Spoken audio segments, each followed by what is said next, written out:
Praise God, folks. Yeah, this is Old Truth Speaker again.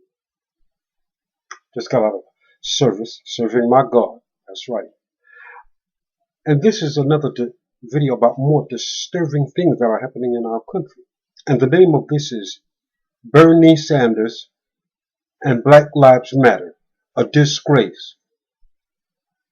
And Ferguson, a year later. Nothing's changed. I just want to say this is quick. This is a quick video, and it's very disturbing. Now, Bernie Sanders, we all know his liberal views, libertarian, whatever you want to call it. Let's face it.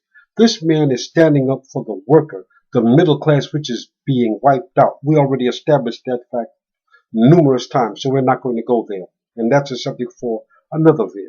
But what we will go into is a way to conduct ourselves when people are offering to help us. Remember, we are acting like a buffoon and blacks are killing each other at an alarming rate. 93% of every black person killed is killed by another black person. They're killing elderly old people, little babies, months old, toddlers outside playing with their balls and their toys are getting shot down by buffoons. No. By not African Americans. I said not African Americans, not Negroes, but niggers. This man offered to come up there in Seattle, Washington to that meeting. He was offering hope. You don't see any Republicans coming down there doing that, do you? And believe me, the Democrats have done more damage than Republicans. Well, wait a minute. I'll expound on that statement. I'm talking about one specific individual with the heartfelt passion in his heart for rights of all human beings. And he came down and he persistently says over and over again, he has to be in a position to help pass laws that will benefit the African American community. He did not deserve the disrespect that he got by a few of these female idiots. Black, I'll say it. It was a disgrace that you would treat Bernie Sanders like that. The man he was giving a speech, and he was getting ready to speak on it. Have you ever heard the man speak before? Just follow him. I'm not telling you to vote for him or anything. Just follow him. You can see the passion in the man's heart. He can't stand it. Big Ben, I'll bet you a lot of you have Verizon phones in your pocket, and they do not pay a dime in taxes. They pay no federal revenue, nothing, because of loopholes, and they're not the only one. But I bet you, and he spoke that openly, that they should be paying taxes. But you don't go around there disrespecting Verizon, do you?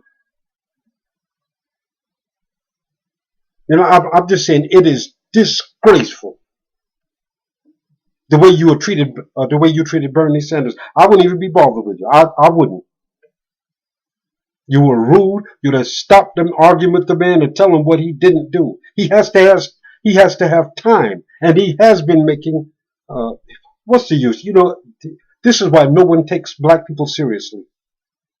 If you would stop, what you should be, that same passion that you had, foolishly directed, idiotic, whatever you call it, to attack Bernie Sanders on the stand verbally like that, that's what you should be doing when these black people and these old stupid niggas are killing babies and elderly and shooting down each other. So at least people can pay attention and support you without you attacking the people that are trying to help. That was very stupid. I wouldn't be fooled up with you. This is why we're the laughing stock of humanity. David Carroll and Dr. James David Manning is right. It is insane and ridiculous. You have your priorities all mixed up.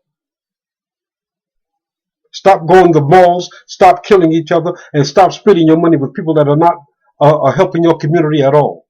And another thing, a teenager, a young white boy was killed right in Seneca, South Carolina. It was his first date. Why don't somebody march about that?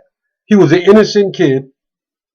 And the police, we know how South Carolina is. They are dangerous. But I'm not surprised it's a 19-year-old. Yet even his parents say, where's all the help? Where are all the marches? We got to stop this hypocrisy. Stop blaming the white man. That was a white kid that got killed. They told him, this has happened, what, the 26th, a week ago, they told the parents he was charging at them. And the parents had a private investigation. When they went in, they found out that kid was shot from behind. Where was the Black Lives Matter?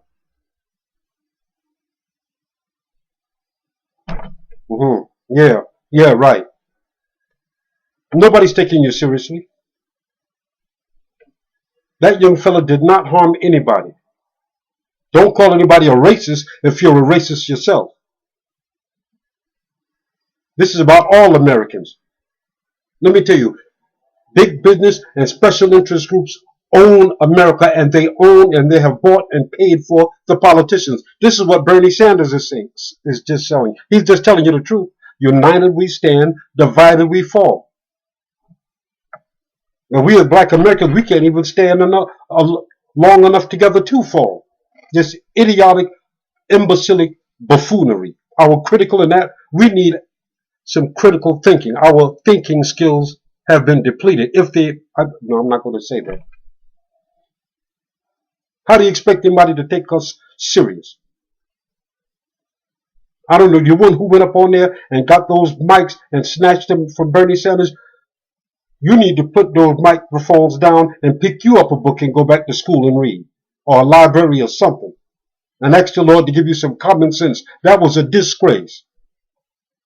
Lord, pray for our folks and pray for America. Because black Americans, we are on our way to being a permanent underclass. We don't even have communities. We have not even neighborhoods, hoods. Communities are a self-sustained community development. They feed and clothe themselves. Black people have been free 150 years, and we have even less now than we had 150 years ago. At least in the 1920s, we had our own shipping yard and a small train company. Today, we have nothing. 150 years later, we're not 4 million like there was in 1865. We're 43 million, and we have less than 0.5%. The exact same thing they had in 1865. It's a disgrace. And for you to get up there and attack this man Bernie Sanders for trying to help you is appalling. God help us. It's enough.